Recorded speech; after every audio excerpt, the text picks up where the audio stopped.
రే నీకు అసలు బుద్ధి ఉందా? కొత్తగా పెళ్ళైన పెళ్ళని ఎవరైనా ఒంటరిగా షాపింగ్ అసలు పెళ్ళి ఎప్పుడు జరిగింది? ఇప్పుడా? అదే ఇప్పుడంటే కరెక్ట్ గా వారం కిందట సరిగ్గా ఇదే టైంలో. ఎక్కడ జరిగింది? ఎక్కడ జరిగింది? తిరుపతిలో జరిగిందని చెప్పు. అది కూడా నేనే చెప్పావాలి నీకు. నేను నమ్మను. పెళ్ళైతే తాళి పుట్టేది ఎలా ఉంటుంది? ఆ అమ్మాయి క్రిస్టియన్, వాళ్ళ పద్ధతి ప్రకారం చర్చికెళ్ళి ఉంగరాలు మార్చుకున్నారు. యా మరి ఉంగరవేది? అవునేది? ఏ నీకు ఎన్నిసార్లు చెప్పిన ప్రతిదీ హుండీలో వేయద్దని. నువ్వు నువ్వు నన్ను చంపేస్తున్నావే. అమ్మో, నాకు తల నొప్పిగా ఉందండి. రాదా మరి? నువ్వు ఇక్కడ ఎక్కువసేపు ఉన్నావు అనుకో అందరికి తలనొప్పులు వస్తాయి. ట్రైన్ కి టైం అవుతుందని చెప్పాను కదే. ఇదిగో 1000 ముద్రలు తీసుకెళ్ళి పదా. నిన్ను వాటి సంగతి వచ్చిందని చూద్దాను కదా. పదవే, ట్రైన్ టైం అవుతుందిరా. ఏమండి, ఇదంతా నిజమేనంటారా? అబ్బా నీ మీద ఒట్టే, నేను చెప్పింది నిజమే, నమ్మవే. ఒట్టి తీసి గట్టుమే పెట్టాను. అనవసరంగా మిమ్మల్ని అనుమానించానేమోనండి. సారీ అండి. పోన్లేవే, అనుమానం అనేది ఆడవాళ్ళకుండేది. అది నీ తప్పు కాదు, అనుమానం తప్పు. ట్రైన్ టైం అవుతుంది, బయలుదేరు. డ్రైవర్ కార్ తీసురా. వస్తానండి.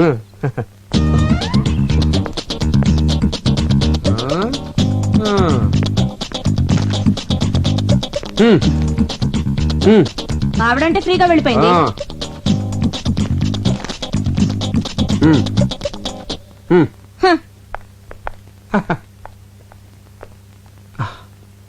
సుబ్బు, వద్దనయ్య, మీ గురించి చాలా ఊహించుకున్నాను. అసలు మీరు అసలు అసలు మీరు ఇలాంటి పనులు చేస్తున్నారంటే నమ్మలేకపోతున్నాను. చిన్న అబద్ధం ఆడినా కూడా తట్టుకోలేని నా రాజీతో ఒక్క అబద్ధం కూడా ఆడినని ఒట్టేసి చెప్పాను. చూడనే, ఎక్కడో ప్లాట్ఫామ్ మీద ఉన్న నాకు ఒక చిన్న ఉద్యోగం ఇచ్చారని కృతజ్ఞతతో ఎన్నిసార్లు మీ కాళ్ళ మీద పడ్డానో నాకే తెలీదు. అలాంటి నన్ను రాజీ లాంటి ఒక గొప్పింటి అమ్మాయి ప్రేమించింది, నాతో జీవితం పంచుకోవాలని నిర్ణయించుకుంది. ఇప్పుడు ఈ విషయం తనకు తెలిస్తే నా రాజీ నాకు దక్కదేమని భయంగా ఉందనే. సుబ్బు, లైఫ్ లో ఒకేసారి టెంప్ట్ అయ్యాను. అది ఎంత పెద్ద తప్పు ఇప్పుడు తెలిసింది. రేయ్, సంధ్యని నేను ఎంతో ప్రేమిస్తున్నాను, అలాగే తను కూడా. తను ఎంత సెన్సిటివ్ నీకు తెలుసు కదా. ఈ విషయం తనకు తెలిస్తే నన్ను వదిలి ఎక్కడ వెళ్ళిపోతుందో అన్న భయంతో అబద్ధం ఆడేశాను. నా భార్య మీద ఒట్టేసి చెప్తున్నాను, నువ్వు ప్రేమించిన అమ్మాయితో పెళ్లి చేసే బాధ్యత నాది. ఇది నా ప్రామిసే కాదు, అన్నగా నా బాధ్యత కూడా. ఈ 4 గోడల మధ్య జరిగిన ఈ విషయం మన నలుగురికే తెలుసు. ప్లీజ్ సుబ్బు, నువ్వేం వరి అవ్వకు.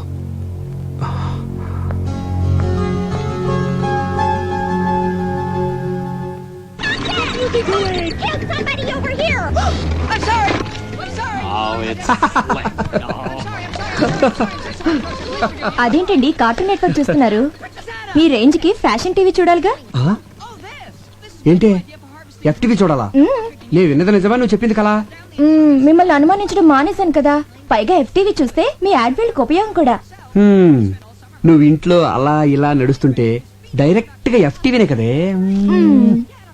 ఏంటి ఇది? ఎవ్రీ ఇయర్ మన ఆఫీస్ లో బెస్ట్ కపుల్ ఎన్నుకొని వాళ్ళకి సన్మానం చేస్తాం కదా.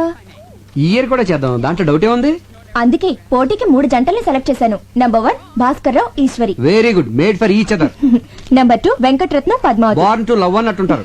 నంబర్ 3 మన ఇద్దరునా? కాదు, దొంగ పెళ్లి చేసుకొచ్చారే, తిలోత్తమ, సుబ్బు. Super choice. వద్దు, bad bad choice, bad choice. ఏ అంటావేంటి? వాళ్ళకి ఈ మధ్యనే కదా కొత్తగా పెళ్ళైంది. వాళ్ళు మంచి కప్పులు అవునో కదా తెలియాలి కదా. టెస్ట్ పెడితేనే కదా తెలిసేది. ఇప్పుడు వద్దులే, నెక్స్ట్ టైం చూద్దాం. అతను మీ తమ్ముడు లాంటి వాడు. అతన్ని మనం కాకపోతే ఇంకెవరు ఎంకరేజ్ చేస్తారు? ఇందులో చాలా చిక్కుందే. ఏంటండి అది?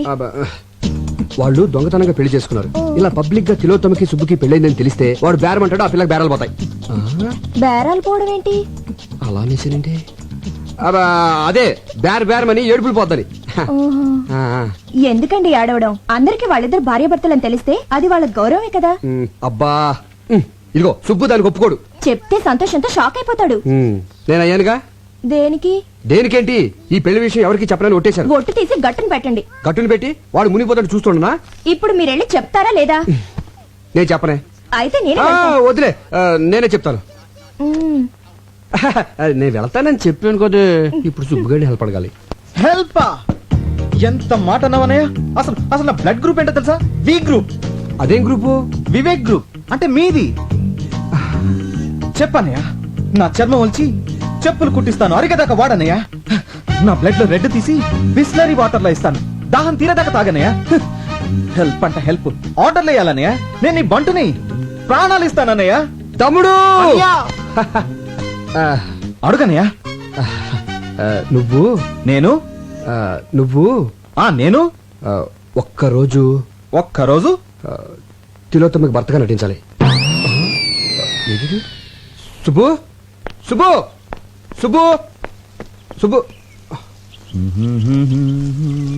సుబ్బు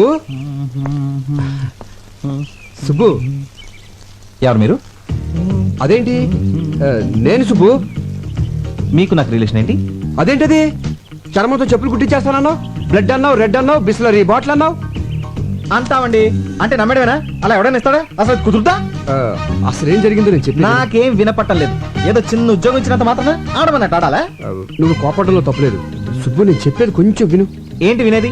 ఏంటండి వినేది? ఏమి లేదు, ప్రతి సంవత్సరం మన ఆఫీస్ లో బెస్ట్ కపుల్ కి ప్రైజ్ ఇస్తున్నాం కదా. ఈసారి నిన్ను తిలోత్తమని పార్టిసిపేట్ చేయమని మీ వదిన ఆర్డర్ వేసింది. No, అదే పని. సుబ్బు సుబ్బు సుబ్బు సుబ్బు మీ వదిన సంగతి నీకు తెలుసు కదా. చిన్న షాకింగ్ న్యూస్ విన్నా హార్ట్ అటాక్ వచ్చేస్తుంది కదా. ఆ, ఆ విషయం తెలిసినప్పుడు పద్ధతిగా ఉండాలిగా. ఆ, ఎన్నిసార్లు అండి తప్పు మీద తప్పు చేస్తారు నాతో? చిచి, అయిపోయింది అది అయిపోయింది కదా. అవ్వలేదు, కంటిన్యూ అవుతోంది. ఈ విషయం నా లవర్కి తెలిస్తే నా సీటు నీ లవర్ నేను మేనేజ్ చేస్తాను. వద్దు. నాకు నువ్వొద్దు, నీ ఉద్యోగం వద్దు, నీ బోడి జీతం వద్దు. నాకు నా లవ్వరే కావాలి. వస్తా. సుబ్బు సుబ్బు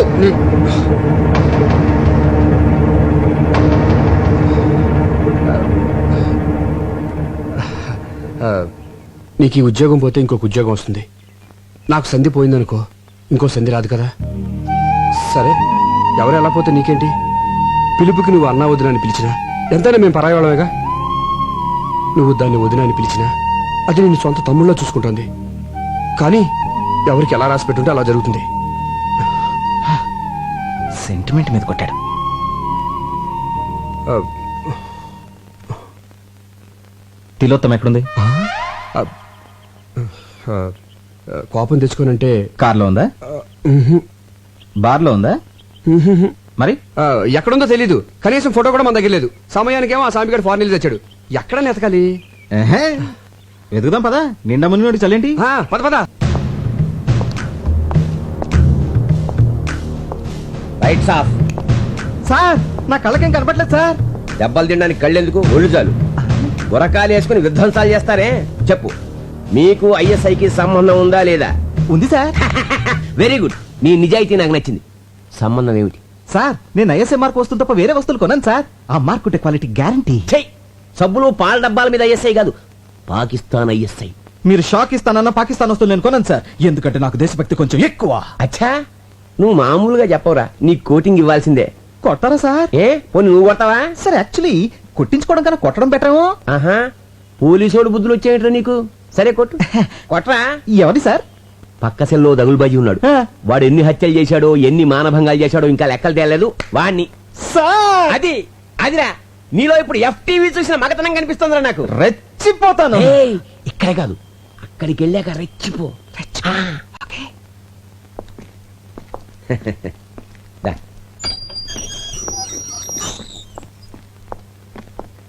అదే పార్టీ. ఆ? ఆ. చెట్టు కొట్టగా పాలు కారగా చిన్నపట్నం చూకొచ్చి చూకొచ్చి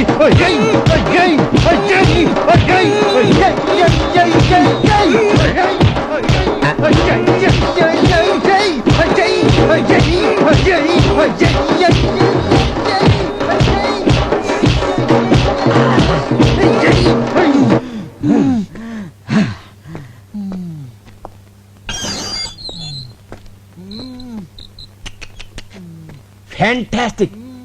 నా కళ్ళకు నువ్వు పోలీసు వాళ్ళ కనిపిస్తున్నావా? మీకేమైనా చత్వారమా? కానిస్టేబుల్, గురుగారిని తీసుకెళ్ళు.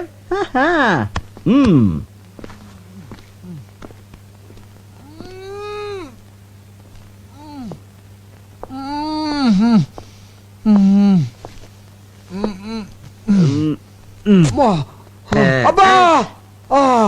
ఎరగొట్టేసాడేటే. వాడెవడండి చెప్పుకోలేని చోటలో కొట్టేశాడు.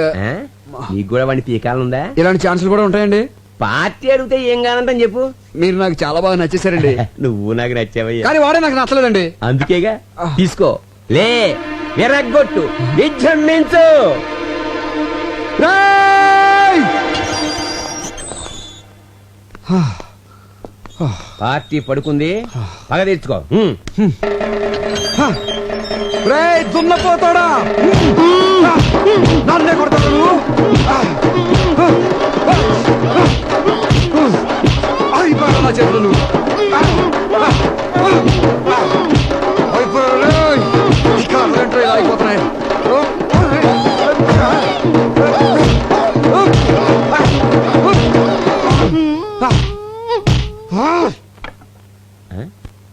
పార్టీ సైలెంట్ అయిపోయిందంటే అంటే పని అయిపోయిందనమాట. కానిస్టేబుల్ పాపం వాళ్ళని బయటకు పంపించేవే. ఏంటి మన ఇద్దరం ఒకళ్ళు కొట్టించుకున్నావా? అంతే కదా మరి. అమ్మని ఆడెవడో గాని కొట్టించుకున్నాడికి కొట్టినాడు ఎవడో తెలియ కూడా కొట్టించాడు అనమాట. పదనయ్య, ఇక్కడుంటే కుమ్మిని చోట కుమ్మకుండా మళ్ళీ కుమ్మిస్తాడు. ఇంతకీ అమ్మాయి దొరకలేదు, మనకేమో ఒళ్ళు ఓనం అయిపోయింది. ఎక్కడ దొరుకుతుందో ఏంటి? అనయ్య, అటు చూడు. బాయ్.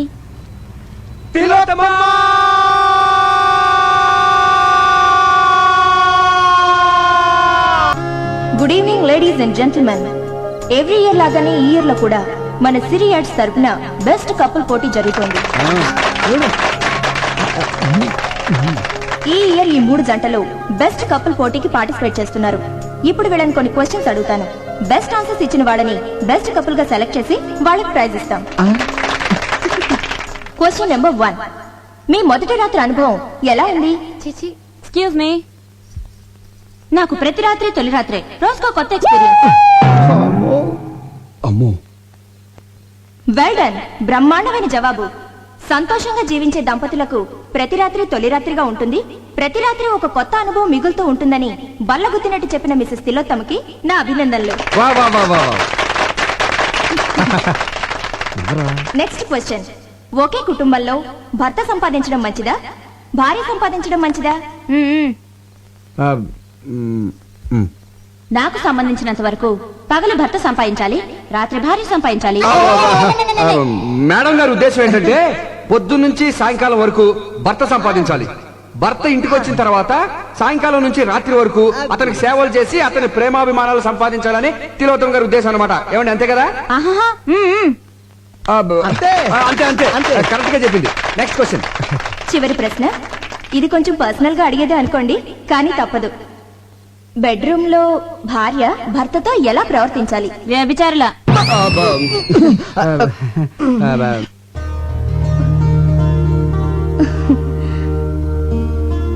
శయనేషు రంభ అన్న పదానికి ఒక కొత్త అర్థాన్ని చెప్పారు శ్రీమతి తిలోత్తమ గారు.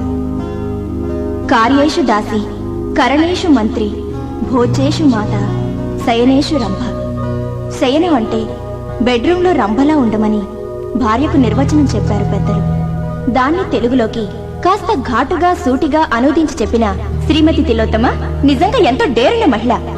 ఈ చల్లని సాయంత్రం అద్భుతంగా ఆన్సర్స్ చెప్పి మనందరినీ అలరించిన శ్రీమతి తిలోత్తమ సుబ్బులను ఈ ఇయర్ బెస్ట్ కపుల్ గా ప్రకటిస్తున్నాం. ఈ జంటను సన్మానించడానికి ఎమ్మెల్యే గోస్వామి గారిని వేదిక మీదకి రావాల్సిందిగా ఈ సభాముఖంగా ఆహ్వానిస్తున్నాం. వెళ్ళి తీసుకురండి. అవును కదా. నమస్కారం. చిందాబాదానంటారా? ఎమ్మెల్యే గోస్వామి గారు, ఎమ్మెల్యే గోస్వామి గారు, ఎమ్మెల్యే గోస్వామి గారు, ఎమ్మెల్యే గోస్వామి గారు, ఎమ్మెల్యే గోస్వామి గారు.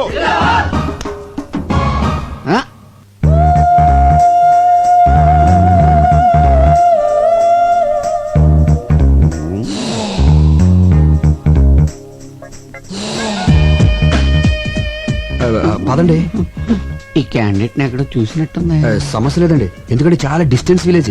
శ్రీకాకుళం పక్కన ఒక కుగ్రామం అండి. చాలా క్లోజ్ రేంజ్ లో చూసానయ్యా. అంటే ఓట్లు అడుగుతాకి వెళ్ళినప్పుడు చూసుంటారేమో. లేదు, రూమ్ లోనే. అయితే పోలింగ్ బూత్ లో చూసుంటారేమో. ఒకసారి కల్లోకి కూడా వచ్చిందయ్యా. ఇప్పుడు అసెంబ్లీలో పడుకున్నప్పుడు అసెంబ్లీలో పడుకునే టైం ఎక్కడండి, కొట్టుకోవడానికి టైం సరిపోవట్లేదు. అది కరెక్టే. అయినా ఈ అమ్మాయి మావాడి భార్య. నువ్వు చేసుకున్నావా? మీరు చేసుకుంటారా? మారుమనువా? మార్చి మనవాడితే తప్పులేదండి. ఆ పిల్ల ఎవరో తెలుసా?